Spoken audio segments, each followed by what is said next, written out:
Sounds good. Thanks. So hello.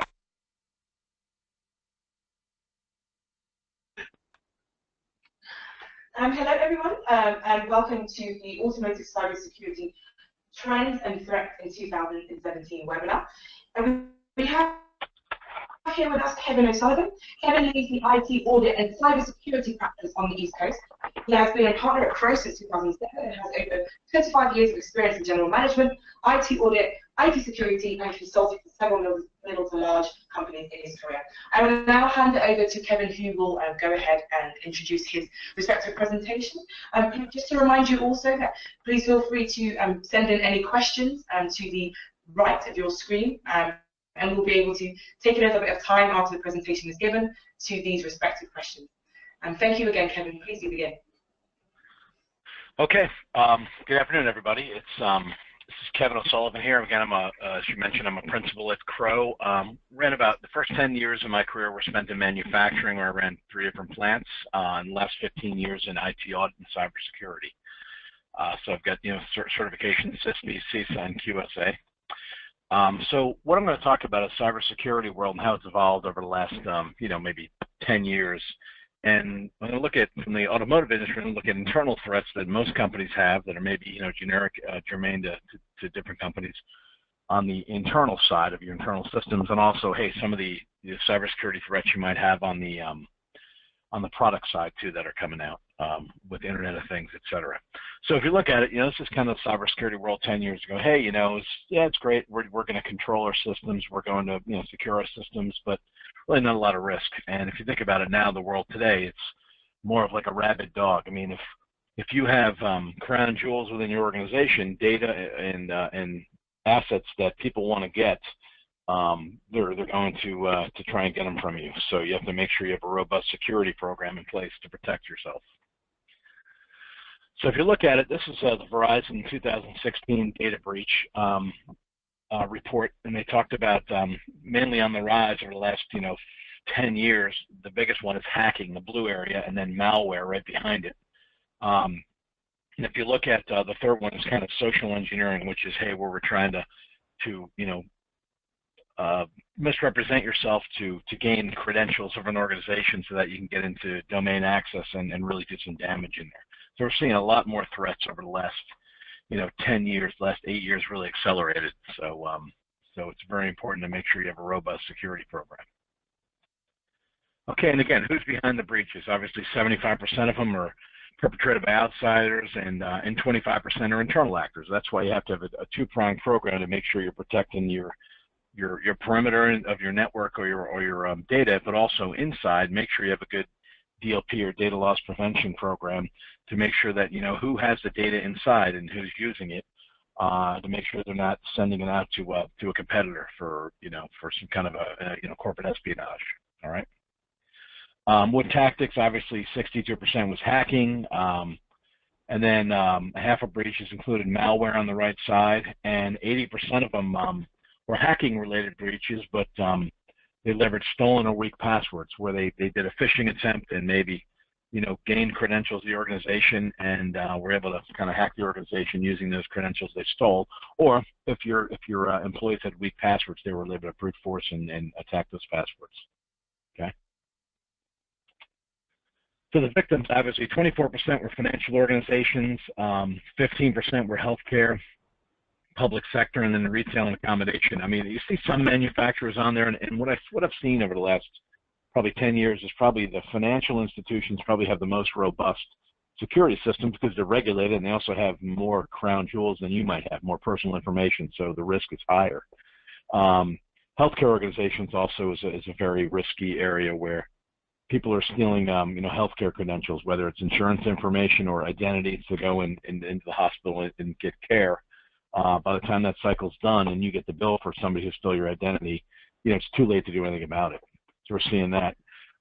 There's not a ton. If I were going to hack an automotive company or automotive supplier, really, what am I really going to get except for employee data there, as compared to a financial institution that's going to get financial records and bank accounts, et cetera. what the real risk in the automotive industry is probably the trade side, trade secrets, you know, anything to do with the product side of it also. Whether it's, hey, you know, the new rollout for 2019 product line, want to make sure that's somewhat secure and nobody hacks that. But also on the other hand, the actual product that's out in the field, like an automobile that's out in the field that's connected to the internet, well, then it's got a whole different set of vulnerabilities that weren't around, you know, in 2012 when no cars were hooked to the internet. So that's something we're looking at in the future. What else is common? Obviously, 66% of malware is installed by email attachments. Again, that's why security awareness program is so critical, and we'll talk about that. Most of them were financially motivated, and 20% were related to espionage, and that's probably what you're going to see in the automotive industry more than anything else. And 27% of breaches were discovered by third parties. And that's one area that I know the automotive industry is you know, is definitely affected by. Whereas, hey, you might have, you know, Ford might be the top level company, but it's using 3 or 4 different, or you know, 10 or 12 different suppliers to put systems like a braking system or a powertrain system or an electronic system in place. So they really have to share a lot with the third parties and integrate. So you have to make sure your third parties and the parties they're using, fourth parties, have very good security in place. And we're seeing a lot more of that across the board. So in the past, where you had new suppliers come on board and used to go through finance and said, hey, yeah, this is a new supplier, and yep, they're fiscally solvent, great, we're going to use them as a supplier. What we're doing now is we're also involving the CISO, or the Chief Information Security Officer, to understand, hey, what data is being shared with that supplier, and then what controls do they have in place, the supplier in place, to make sure that they have your data protected. And then what are they using in the cloud, et cetera. So we're seeing that more and more. So this area, this slide talks about, you know, cybersecurity threats in manufacturing companies. Again, this is the Verizon report. It shows kind of all the other areas. What we're seeing in manufacturing is frequency, 620 incidents with 124 with confirmed data disclosure. The top 3 areas were cyber espionage. Again, we talked about that. Hey, we're a state actor like China, or, you know, another company might try and hack into your company to try and, you know, gain trade secrets. Obviously, the other one, privilege misuse, and everything else represent 96% of the breaches within manufacturing. So those 3 areas are pretty much it. Again, the threat actors, really, we're seeing 93% of them are external. So you want to put more controls on your network, or on their perimeter, et cetera. And protect your data itself rather than internal breaches. I mean, we're seeing some internal breaches, but the most of it is from external parties. So obviously, the motive of the actor, 94% is espionage. Hey, let's find out what they're doing over there, and 6% is financial. Okay, so it's kind of tough to monetize, I guess, you know, data that you're stealing from a competitor, I guess, if we look at. So again, the data that was compromised, 91% was secrets, 4% was internal, and 4% was personal. So obviously they're trying to, the reason they would hack a manufacturing company is to get strategic advantage via espionage, okay, to understand what everyone's doing out there, competitors are doing out there, or a state actor is understanding what's going on out there with a certain industry, and they're trying to you know, find out and gain an advantage over it through information that they've stolen on the internet. Okay. Another one, we talked about manufacturing breaches. Obviously, you know, companies that make stuff, pretty much that's the most, way more than anything else, cyber espionage is the one that is the most predominant pattern associated with manufacturing breaches, as we talked about here. So it's probably 90-something% of them. Look at that. And then we talk about some of the patterns. The most significant was the crimeware and cyber espionage for manufacturers. We talked about this one too. This shows pattern, action, and an asset down below, where up top was really, you know, crimeware was one of them. Cyber espionage was another one. Everything else is just kind of lumped into it up top. And then the action that caused the incident was hacking, and then social engineering, which we'll talk about a little bit later, ransomware, et cetera, and then malware, okay, down below. Okay, again, obviously, you know, can you keep a secret? Obviously, Ben Franklin said, you know, 3 people may keep a secret if 2 are dead, okay? So you know, if you're in manufacturing, it's a safe bet. You want to worry about your trade secrets. And 90% of the data stolen in manufacturing was of the secrets or varieties. You can see that. Very little in personal and internal credentials, but really looking at, hey, my blueprints, whether it's my proprietary formulas, whether it's hey, my supply chain, et cetera, who I'm using for proprietary products, bills of material, et cetera. Those are the things that that are trying to that actors are trying to hack and understand. So again, we look at some of the trends. Who's attacking me? Obviously, when you look at across the board and all the trends in other industries, 80% are due to external actors, and we're seeing that a lot more states are involved, where it's India or China or North Korea is one of the other ones that are out there, and we're seeing this get a little bit more, I guess, professional, where we're seeing Eastern Europe maybe hacking, and it's funny. It's more like business hours from 9 to 5 during the week. We're seeing a lot more action going on the weekends. Not a lot. So it's pretty amazing how it's becoming almost a full-time job for some people out there. Okay, I'll continue. Some of the other trends we're seeing out there are ransomware, which is where we'll talk about a little bit, where you click on the wrong link and somehow it releases a virus on your system, which locks down your system and sends you a message and says, hey, you can have your data back. You can't use your machine, but if you send us $50,000 or some Bitcoin, we'll send you the unlock key and you can unlock it. That's some of the trend that's happening. We see a lot. Phishing is the other one we talked about, where you're sending emails out and trying to gain information from people. Things we're seeing are examples where they get into the accounts payable area, and they dummy up an email from the CFO saying, hey, can you here's the new credentials for the vendor, the new banking routing information for vendor A.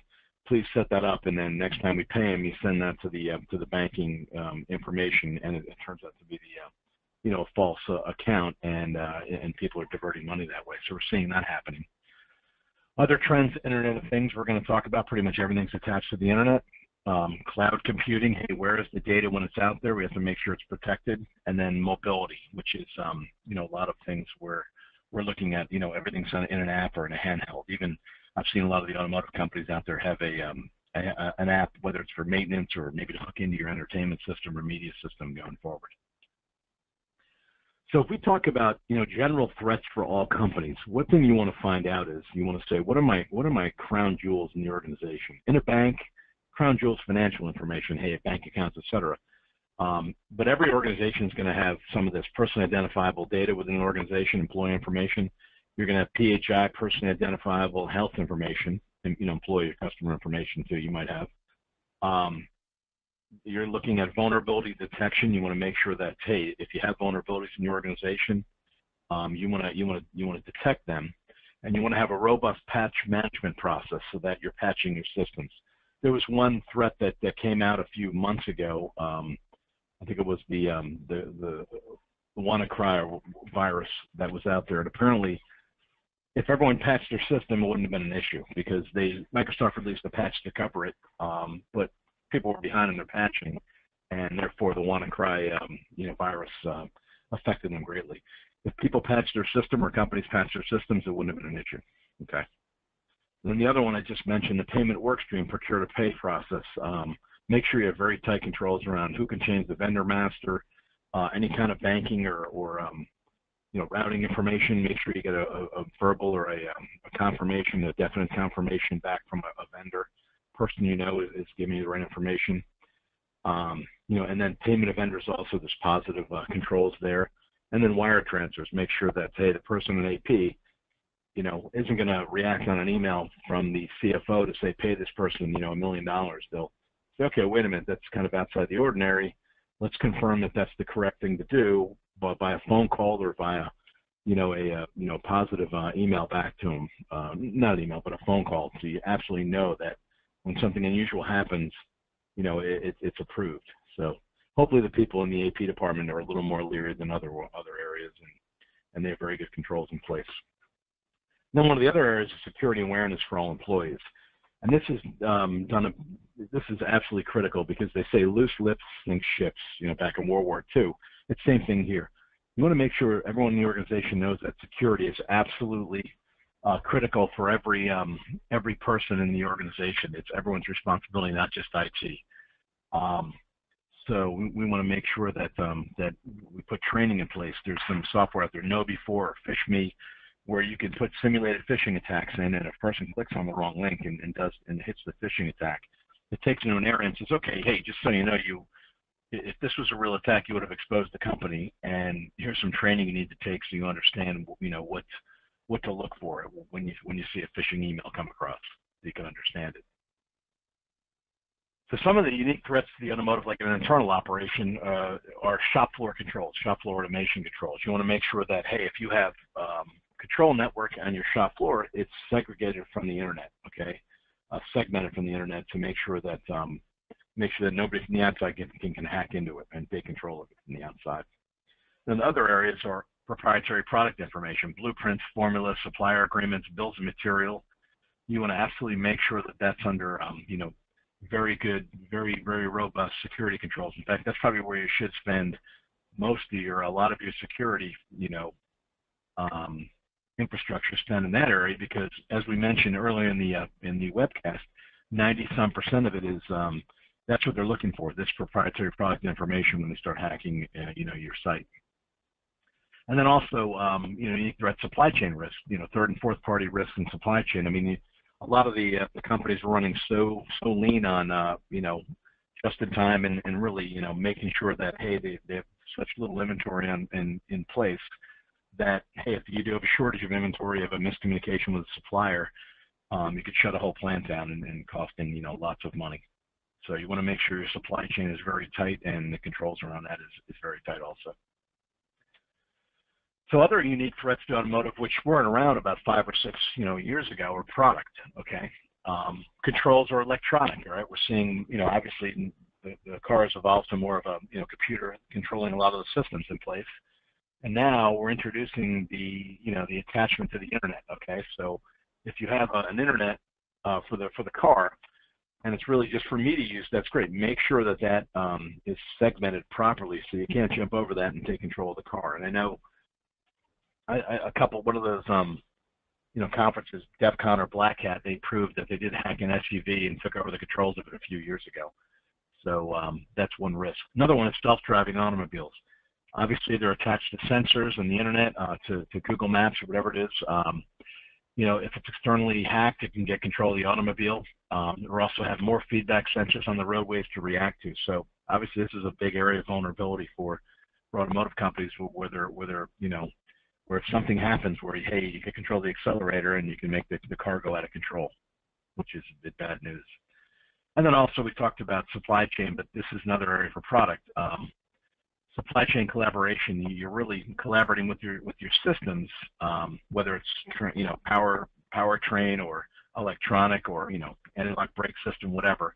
You want to make sure that you have very secure coding when it comes to that, and the whole integration process is secure when you do that with suppliers. That's another risk that you have. And then of course, the Internet of Things. Everything's attached to the Internet. So right now you have, cars are an example of a thing, Internet of Things. Whether it's your refrigerator, your coffee maker that's attached to it, your garage door opener, etc. Everything's going to be attached to the Internet. You want to make sure you have good controls in place for that to make sure that there are no security breaches. Okay, so the process to mitigate risk. Obviously, you want to find out what data you have and where is it. You want to make sure you do data classification. At this point, you have a finite amount of money to spend to protect your data. Make sure it's used wisely, okay? In the automotive industry or manufacturing company, I'd put more of the dollars towards protecting trade secrets and bills of material, et cetera. Obviously you want to protect the baseline, employee information, but that's not what people are really going after. They're really going after some of those trade secrets. One thing I would do is perform a risk assessment and gap analysis against a framework, whatever framework you can use. One of them that's great is a NIST framework that's came out of the U.S. I think it's robust. Another one is ISO 27001, which is more of an international framework. Either one works. I actually prefer the NIST one better, but either one will work.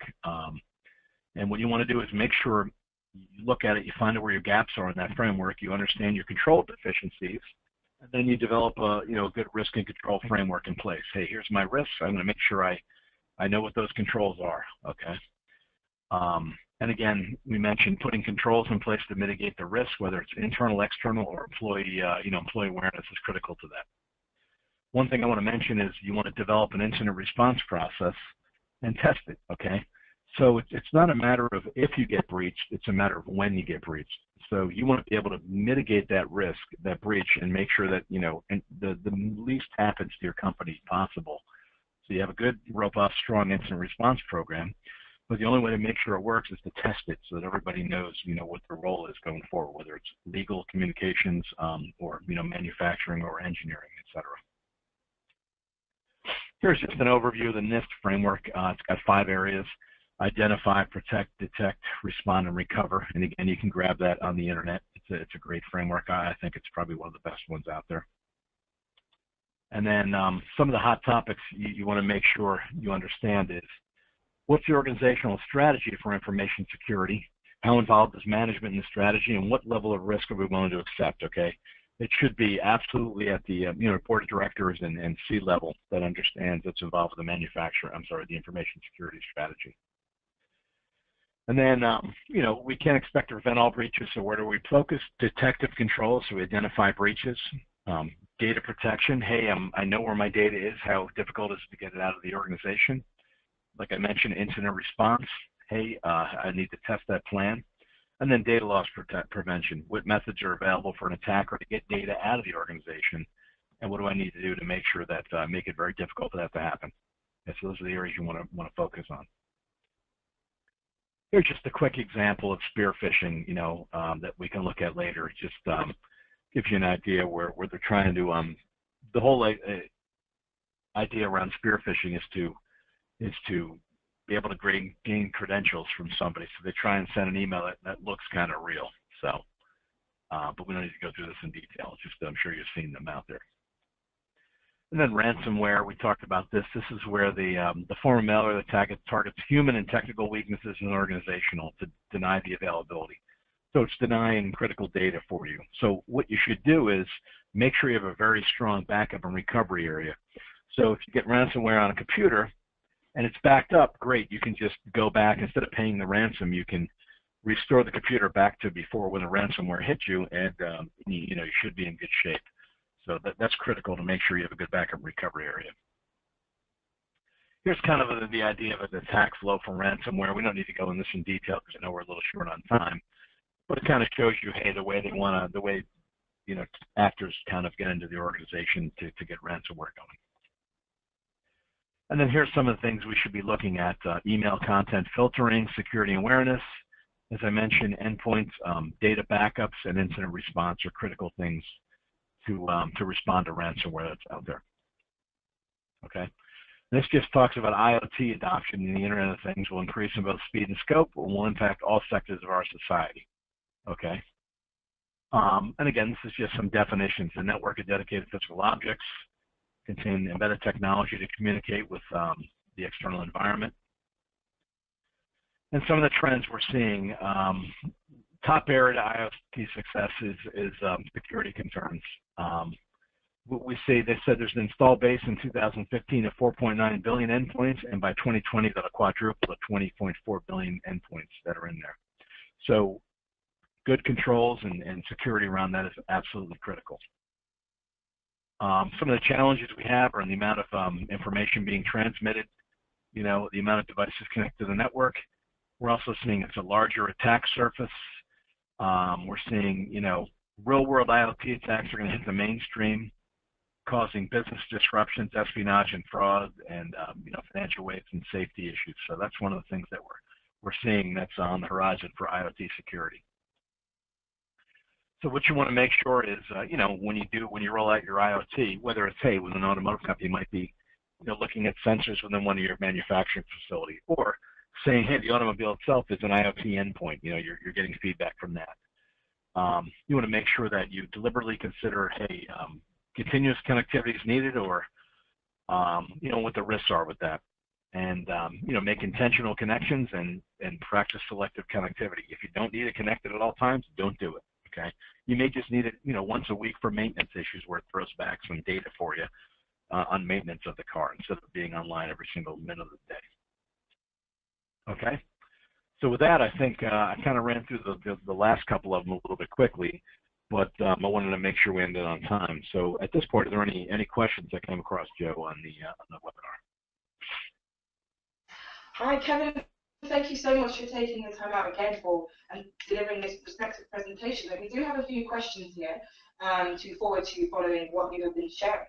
And one of them is, does there need to be a unified software product or use between supplier and manufacturer in order for safety to be assured? So I suppose this question is in relation to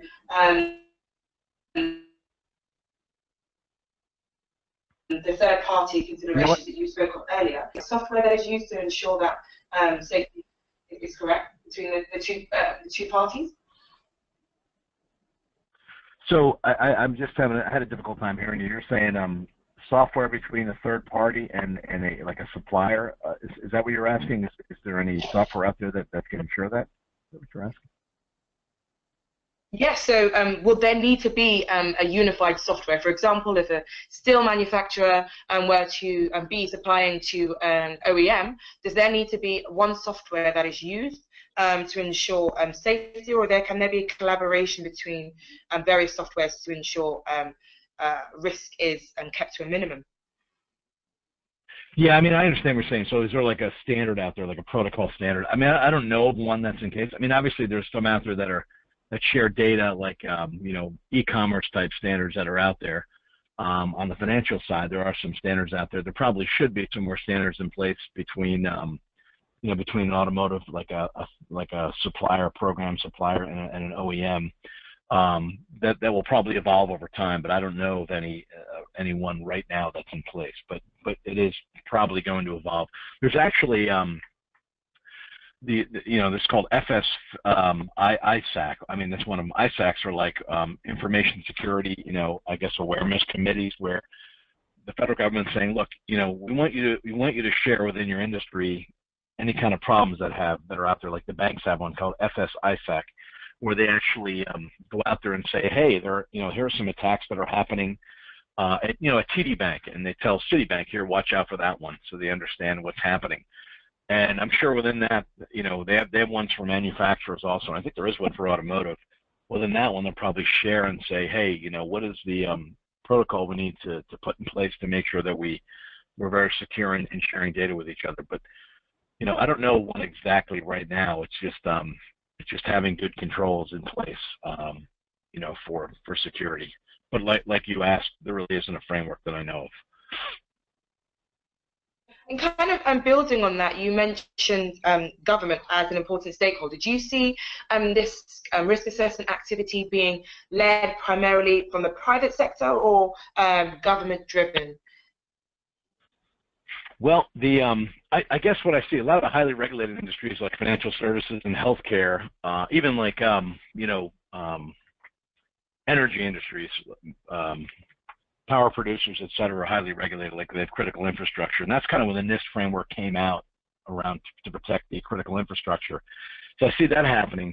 Those are farther ahead than manufacturing companies is what I'm seeing. But I see a lot more manufacturing companies saying, hey, we need to get up the curve on this and make sure we're putting robust controls in place to protect our data going forward.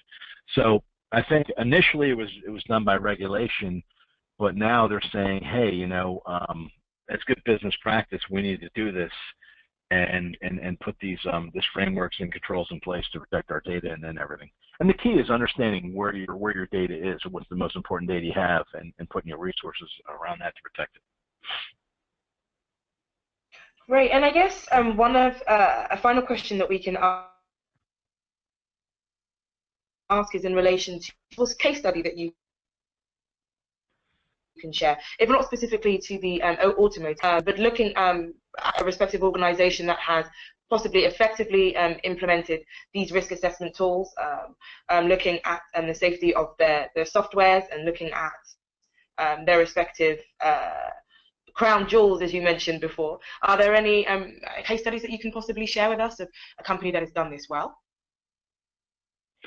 I'm trying to think. Like I said, probably, you know, banks. I see a lot more banks, you know, doing it very well because they understand what their risk controls are. I've heard of some, you know,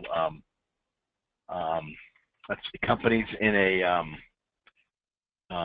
pharmaceutical industry too. That's regulated, highly regulated also. But I see them, you know, really picking it up and starting to put some of those controls in place. So, you know, I can't think of one company that's probably the gold standard for it. I mean, obviously, everybody has this issue and everybody has this problem, but you know, more companies are spending more and more each year on cybersecurity. But you know, the key is spending in the right area. Hopefully that answers the question. Yes, that does indeed, and I can end with saying a huge thank you to you once again for sharing your insights in cybersecurity, and we look forward to hopefully speaking with you further on this issue in the future. Okay, great. Well, thank you very much for your time, and hope everybody has a great rest of the day. Thank you.